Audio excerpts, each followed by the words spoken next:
بدھ کا دن ہے اور آج بڑی اہم خبریں آپ کے سامنے. جو خان کے بیٹے امریکہ پہنچے, رچرڈ گنیل سے ملاقات, استقبال اور اسٹیٹ ڈپارٹمنٹ کا انتہائی اہم پیغام. پاکستان اور امریکہ کے رہنماؤں کی ملاقات طے ہونے کی, انہیں خوشخبری کے لفظ سنائے.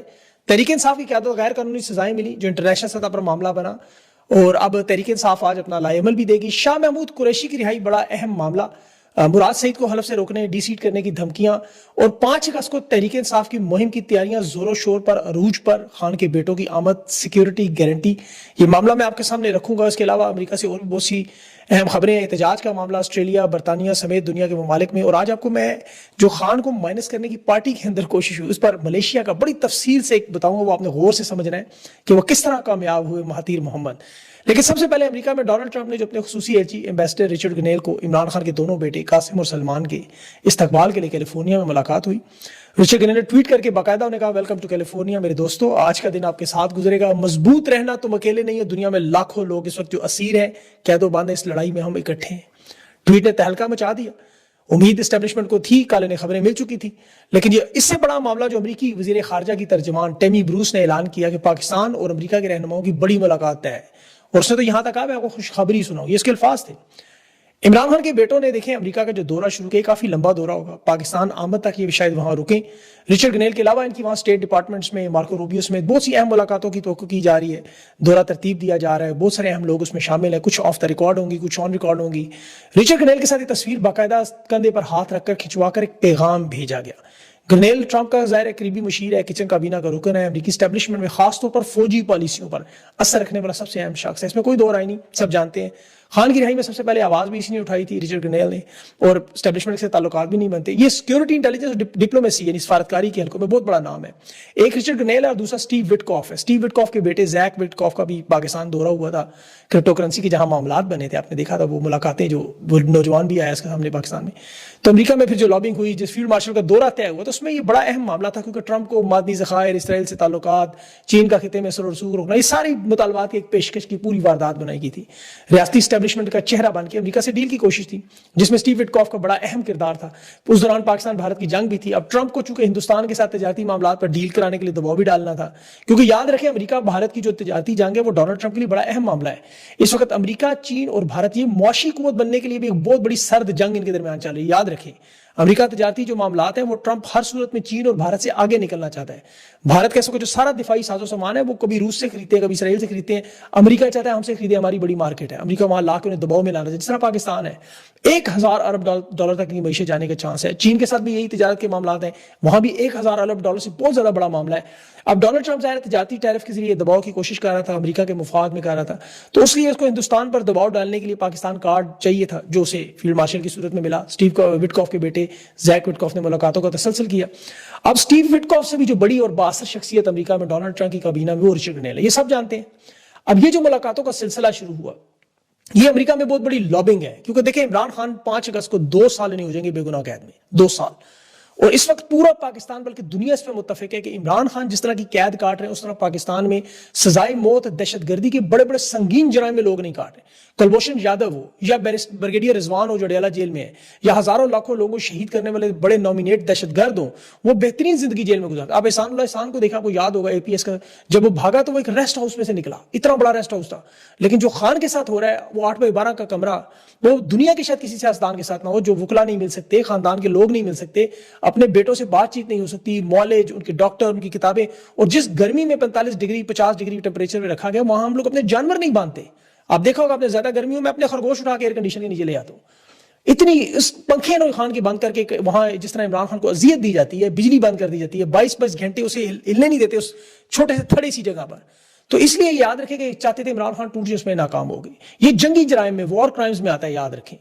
کل تحریک انصاف کے جو لوگوں کے ساتھ بھی انہوں نے کیا, پنجاب اسمبلی میں ڈاکٹر یاسمین راشد ہے یا محمود رشید ہیں, 10 سال کی سزائیں نے سنائی عمر چیمہ کو ایک ٹویٹ کرنے پر کہ عمران خان کی رہائی تک پرامن احتجاج رہے گا. 10 سال سزا. ڈاکٹر یاسمین راشد منع کر رہی ہیں سب کو, 78 سال کینسر مریض خاتون ہے, بزرگ ہے, اس بیماری میں انہیں 10 سال. اعجاز چودھری کا پورا سینہ چاک ہے, انتہائی بیمار ہے. سینیٹر نشست بھی چھینی 10 سال کی سزا. ملک احمد بچر کے ساتھ 200 ایکڑ زمین جلا, گھر سارا, یہ سب آپ جانتے ہیں. یہ دباؤ بڑھانے کی کوشش. اب شاہ محمود قریشی کی جو رہائی والا وہ میں آگے چل کے آپ کو بتاتا ہوں کہ شاہ محمود قریشی کے کیسز کیوں ختم کیے جا رہے ہیں. ایک تو دیکھیں فیلڈ مارشل 27ویں آئینی ترمیم کے لیے صدارت کی تیاری میں لگے ہوئے، طاقت کا ایک مستقل مرکز بننا چاہتے ہیں، اس اقتدار کو چھوڑنے پر تیار نہیں ہے، جس کی وجہ سے آپ یہ 3 سال میں جو واردات ہوتی فارم 47 کا نظام رہا، یہ اسے اتنی جلدی ختم نہیں کرنا چاہتے، لیکن ٹائم ان کا پورا ہو گیا، 3.5 سال آپ کو پتا ٹائم ہوتا ہے۔ دوسرے نے پتا خان ڈیل نہیں کرے گا، اصولوں پر ڈٹا رہے گا۔ اسٹیبلشمنٹ 78 سال سے اس اقتدار کے اس کنٹرول کو چھوڑنے پر اتنی جلدی آپ کو پتا راضی نہیں ہوگا، جب تک یہ بین الاقوامی دباؤ نہ ہو۔ دوسرا راستہ جو ظاہر ہے عمران خان نے پاکستان کی قوم کو آپشن دی کہ آؤ اپنی طاقت کا مظاہرہ کرو، باہر نکلو اور احتجاج کرو، عوامی مینڈیٹ کو تسلیم کرو۔ عوام کو خان نے آپشن دیا ہے، 5 اگست آپ کے پاس موجود ہے، وہ آنے والا ہے اور عوام نکلے گی اس پہ، پھر یہ مجبور ہوں گے۔ دیکھیں اسٹیبلشمنٹ یہ اقتدار میں نے پہلے 3 دفعہ کا چھوڑنے پر تیار نہیں، اور یہ چاہتے ہیں عمران خان سیاست سے باہر ہے، عمران خان اس بات پہ تیار نہیں۔ یہ بار بار خان جو کہتا رہا میں ڈیل نہیں کروں گا، پیچھے نہیں ہٹوں گا، اس وجہ سے پچھلے 2 سال کا ڈیڈ لاک توڑنے کا صرف ایک ہی طریقہ ہے کہ ان دونوں سے اوپر کوئی بڑا طاقتور ہو، جس کو گارنٹور ہو، جس کی بات مانے، دونوں کو سیف راستہ اور فیس سیونگ ملے۔ اب سیف راستہ تو ظاہر ہے وہ فیلڈ مارشل آرمی چیف صاحب کے لیے ہوگا، اس پورے معاملے میں انہیں پیچھے کیسے ہٹنا ہے، وہ 9 مئی میں انہوں نے سزائیں دے دی ہیں، ان کو راستہ بن گیا۔ خان کے لیے فیس سیونگ کا نظریہ ہے، آپ کو پتہ قربانی ہے جس پہ خان نے دی، پاکستان کی عوام نے دی، اور وہ نظریہ متاثر نہ ہو، یہ عمران خان کے لیے اپنی جان سے بھی زیادہ اہم ہے۔ ورنہ دیکھیں بے نظیر بھٹو 2007 میں جب امریکہ نے پرویز مشرف پر دباؤ ڈالا کہ آپ بے نظیر سے پاور شیئرنگ کریں، تو این آر او کے تحت سارے کیسے کھڑے کھڑے ختم ہوئے، تمام ملاقاتیں ہوئیں، اقوام متحدہ کی گارنٹیاں بھی آئیں، اور سب کچھ امریکہ کے دباؤ پر اس وقت ہوا۔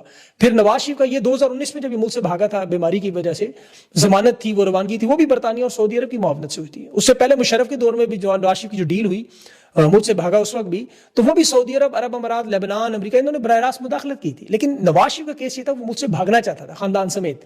عمران خان کا کیس سے مختلف ہے، عمران خان ملک میں رہنا چاہتا ہے، عمران خان اس سسٹم کو صرف تسلیم نہیں کرتا، وہ اس نظام کو نہیں مانتا، وہ اس غیر جمہوری رویے کو، مینڈیٹ کو، ان چیزوں کو تسلیم کروانا چاہتا ہے، انصاف کو لانا چاہتا ہے۔ اب رچرڈ گرنیل، ڈونلڈ ٹرمپ کس طرح وہ تیار کریں گے عمران خان کی رہائی میں؟ ایک تو انتخابات کی شفافیت، نئے انتخاب، فوج کے کردار کو محدود کرنا، فیلڈ مارشل کے ساتھ جو آخری ملاقات ڈونلڈ ٹرمپ کی ڈراپ سائٹ کے مطابق، اس میں بھی عمران خان کا ذکر اسی معاملات پر آیا۔ اب ڈونلڈ ٹرمپ کی ٹیم میں یہ اتنی بڑی پیش رفت اس چیز کی دلیل ہے کہ وہاں پر یہ معاملہ ٹرمپ کی حد تک ہو رہا ہے، لیکن نیچے سارا معاملہ اسٹیبلشمنٹ کی مخالفت میں ہے۔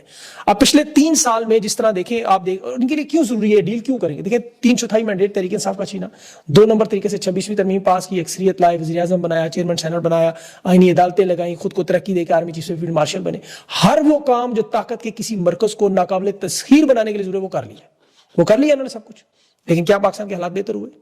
2022 میں خان کی حکومت گری، اب تک 45% آبادی غربت کے نیچے چلی گئی۔ 2 صوبے پاکستان کے اس وقت مکمل آگ میں جل رہے ہیں، کے پی اور بلوچستان۔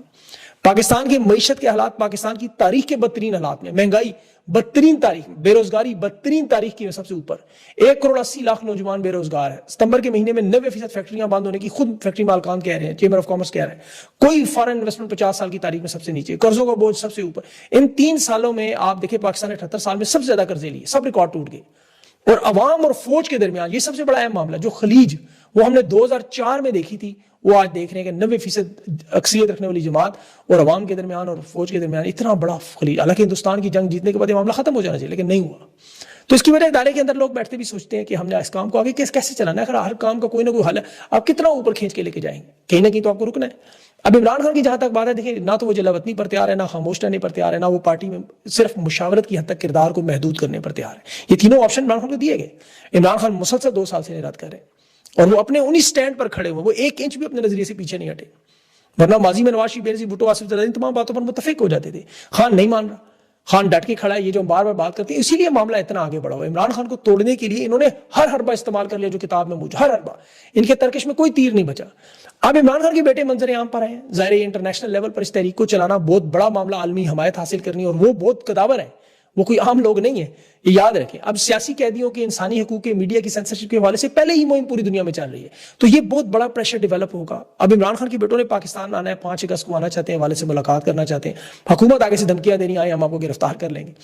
اب اس صورتحال میں ظاہر ہے امریکہ براہ راست اس معاملے میں مداخلت ہوگی، ورنہ یہ بہت بڑا سفارتی مسئلہ بن سکتا ہے۔ عمران خان کے بیٹوں کی واپسی کی سیکیورٹی کی گارنٹی بھی دینی ہے، پھر اس کے عمران خان چونکہ سیاسی قیدی نہیں ہے، ایک قومی لیڈر ہے، بین الاقوامی سطح پر مانے ہوئے لیڈر۔ اب امریکہ ظاہر ہے، برطانیہ ہے، اس میں سعودی عرب ہے، یہ سارے اب ایک نرم انداز میں پریشر ضرور ڈال کے یہاں پر انسانی حقوق کے معاملے کو، اظہار رائے کو، سیاسی قیدیوں کی واپسی کو، سارے معاملے کو حل کروانے کے لیے کردار اپنا ادا کریں گے۔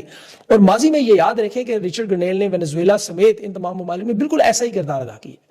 اب امریکی دفتر خارجہ جو عمران خان کے متعلق بات نہیں کرتا تھا، پاکستان کے متعلق سوالات میں جلیل افریدی کو نکال دیا انہوں نے، بلکہ کیس ڈال دیا.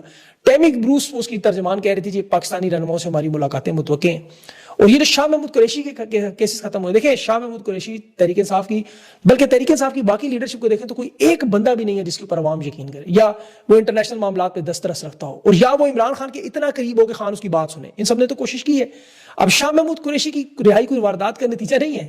یہ اسٹیبلشمنٹ کے لیے بھی اتنا ہی ضروری ہے جتنے خان کے لیے اور تحریک انصاف کے. رابطوں کا ایک پل چاہیے، ایک ایسا شخص جو پاکستان کے اندر بھی ہو، اور وہ شاہ محمود قریشی سے بہتر کوئی نہیں. کیونکہ یاد رکھیں شاہ محمود قریشی اتنا ہی بے گناہ ہے جتنے عمران خان ہے. شاہ محمود قریشی کے کردار کا آپ 2 سال سے دیکھیں، وہ خان کے نظریے پر ڈٹ کے کھڑا ہے. اس کے اپنے لاکھوں مریدین ہیں، اربوں کی دولت ہے ان کے پاس ہے. وزیر خارجہ کتنی دفعہ وہ جیل کاٹ رہے خان کے ساتھ اتنا عرصے سے آپ کے سامنے. اب اسے سوائے پھانسی دینے کے تو اور کوئی ان کے پاس راستہ نہیں. وفاق کے وہ تمام امتحان تو پاس کر گئے. اب یہاں جہاں عمران خان کو اور تحریک انصاف کو پارٹی کے حالات اگر میں آپ کو بتاؤں، یا تو کمپرومائزڈ ہیں، بزدل ہیں، مفادات کے تحت نشستوں پہ بیٹھے ہوئے، بلیک میل ہو رہے ہیں، اور یہ براہ راست اسٹیبلشمنٹ سے اپنے کیسز کی وجہ سے، جیلوں کی وجہ سے پھنسے ہوئے ہیں. ان کے پاس میں ہو تو یقین کریں خان کو مائنس کر چکے ہیں. آپ نے دیکھ لیا پچھلی بار. اور میں آپ کو اس میں بڑی انپورٹنٹ چیز بتاتا ہوں جو آپ ذرا غور سے سننا ہے. آپ نے 9 مئی سے پہلے جو لوگوں کو جبر کر کے پارٹی چھڑوائی گئی وہ، اور دوسرے جو ڈٹ کے کھڑے ہوئے ان کے ساتھ معاملہ بالکل سیم ہوا. جو بچر صاحب کے ساتھ ہوا، محمود رشید کے، ڈاکٹر یاسمین راشد، عمر چیمہ اور شاہ محمود، یہ سب کچھ آپ دیکھتے رہے جس طرح انہیں سزائیں دی گئیں. اس چیز کو آپ اپنے ذہن میں رکھیں. اب دیکھیں یہ اپنے جہاں پر سزاؤں کو، جو جس طرح افضال پہاڑ صاحب ہے اپنے خاندان سمیت، بیٹے بھائی سمیت 10 سال پورا خاندان جیل میں. اسی طرح آپ جو رہ گئے پیچھے علی امین، بیرسٹر گو، اور یہ ان لوگوں کا کردار آپ 3 سالوں میں دیکھ چکے ہیں اور بڑا قریب سے دیکھ چکے ہیں. جو کچھ تحریک انصاف میں ہو رہا ہے یہ بالکل ملیشیا والا کام مہاتیر محمد کے ساتھ. ذرا غور سے سنیے گا. 1981 میں مہاتیر وزیر اعظم بنا، 22 سال اقتدار میں رہا، صنعتی ترقی معیشت کو کہاں سے کہاں لے گئی. 2003 میں مہاتیر ریٹائر ہو گئے، لیکن 2006 میں لوگوں نے کہا واپس آئے. پارٹی یونائٹڈ میں لے، نیشنل آرگنائزیشن دوبارہ بنائی، سب سے بڑی پارٹی. وزیر اعظم نجیب رزاق، اس نے اربوں ڈالر کا فراڈ کیا اور اسے مہاتیر محمد نے کہا نکلو تم استعفیٰ دو. اس نے انکار کر دیا. مہاتیر محمد پر اس نے الٹا دباؤ ڈالا، آپ پارٹی چھوڑ دیں. نجیب اس وقت کہا، آپ کہہ لیں گنڈا پور، بیرسٹر گور، اس طرح بڑا اسٹرانگ تھا، نہیں مانا بات، اور اس نے پوری پارٹی ہائی جیک کر لی. مہاتیر محمد یونائٹڈ ملے اور نیشنل آرگنائزیشن جیسے پی ٹی آئی آپ کہہ لیں، وہ چھوڑ کے مہاتیر محمد کو نئی جماعت بنانی پڑی. اور اس وقت ان کا پرانا سیاسی دشمن جو تھا انور ابراہیم، اس سے اتحاد کیا، جو پورے ملیشیا کے لیے سرپرائز تھا. انور ابراہیم کو مہاتیر محمد نے جیل میں ڈالا تھا کیسز کی وجہ سے، لیکن اس کے ساتھ اتحاد کیا، اسے باہر لائے، اور پھر ان کی ایک اپنی نئی اتحادی جماعت بنی. اس کا نام تھا پکاتن برہان، یعنی امید کا اتحاد. پھر اس جماعت نے 2018 میں پورا الیکشن سویپ کیا اور مہاتیر محمد 92 سال کی عمر میں دوبارہ وزیر اعظم بنے. اب ذرا مزے کی بات سنیں کہ انہوں نے پھر ایک دفعہ مہاتیر محمد پر، جو پارٹی پر وہاں برساتوں تھی، اس میں سے دوبارہ مہاتیر محمد کو مائنس کر دیا. پارٹی نے بغاوت دوبارہ کر دی. پھر اس نے شراتن تحریک شروع کی مہاتیر محمد کی حکومت جو گرائی گئی تھی، اور انور ابراہیم کو ان کو دھوکہ دیا. مہاتیر محمد کا یہ الفاظ تھے کہ مجھے میری اپنی پارٹی نے میری پیٹھ پہ چھرا گھونپا. اب تیسری دفعہ انہوں نے پھر ایک پارٹی بنائی، لیکن سمجھ چکے مہاتیر محمد کی عمر بہت زیادہ ہو گئی. اب اس وقت بھی 2025 میں 99 سال گئے ہیں، بہت عمر رسیدہ ہے. تو سیاست میں غیر فعال ہیں، پارلیمنٹ کے رکن بھی نہیں ہے. 2022 کے بعد سیاست میں نہیں، وہ اپنی نشست بھی ہار گئے تھے، کیونکہ ظاہر ہے سیاست میں کام ہی نہیں ہے. لوگوں کو نظر آ رہا ہے کہ وہ اب مینٹلی فزیکلی اس قابل نہیں. لیکن انہوں نے وہ سارا کام جو میں نے آپ کو بتایا، واردات ان کے ساتھ ہوئی، اور مہاتیر محمد نے انور ابراہیم کے ساتھ اتحاد، وہ آج بھی وزیر اعظم ہے. یہ ساری بات بتانے کا آپ کو مقصد یہ ہے کہ مہاتیر محمد جیسے عظیم رہنما کے ساتھ ملیشیا جیسا ترقی یافتہ ملک میں پارٹی کیا واردات کر گئی، تو خان کے ساتھ تو جو ہو رہا ہے تحریک انصاف میں، یہ تو کچھ بھی نہیں. ان چیزوں کو ذہن میں رکھا کریں. خان کا رابطہ مکمل ختم کیا کہ اس کی ملاقاتیں نہیں ہو رہی، وکلا کتابیں، یہ سب جانتے ہیں آپ. ایک طرف پارٹی کے حالات ہے، دوسری طرف یہاں آپ کو پتا ہے طاقت کے اقتدار میں ہر دن کس طرح آگے بڑھانا ہے، ایک مستقل مرکز بنانا ہے. تو یہ اسی لیے 2 راستے اس طرف جا رہے ہیں، کہیں نہ کہیں آپ آپس میں ملنا ہے، برف کو پگھلنا ہے. اور اس میں میرے خیال میں شاہ محمود قریشی کی رہائی کا یہ سب سے اہم معاملہ ہے کہ، اور ان کے پاس کوئی ایسا بندہ نہیں ہے جو یہ معاملہ کر سکے. وہ ایک فورن ڈپلومیٹ رہے ہیں، ایک وزیر خارجہ رہے ہیں، وہ انٹرنیشنل دنیا میں ان کا اثر و رسوخ ہے، وہ جانتے ہیں ان کے ذاتی تعلقات بھی ہیں، پھر وہ خان کے بڑے قریب بھی ہیں. تو بہت ساری چیزیں جو آپ کو پتا ہے بات چیت ہوگی، لیکن اس میں سب سے اہم یہ خفیہ مذاکرات کوئی نہیں. یہ سب عوام کے سامنے، یہ کوئی بے نظیر بھٹو نواز والے این آر او نہیں ہے خفیہ کہ اندر آنا پتا چلا نواز سے بھاگ گئے رات کو صبح اٹھے. تو ایسا کوئی معاملہ نہیں ہے. یہ سارا معاملہ جو ہوگا اس میں بہتری آئے گی. اب خبریں میرے پاس بہت ہیں اس وقت، بہت لمبی خبریں ہیں، تو لیکن مسئلہ یہ ہے کہ ویڈیو بہت لمبی ہو جانی. اگلے ویلاگ میں آپ کے ساتھ تفصیل سے کچھ اور اسی طرح کے 6 معاملات ہو رہے ہیں، وہ انشاءاللہ اس پہ بات کروں گا. اپنا خیال رکھیں اور مجھے اجازت دیں. اللہ حافظ.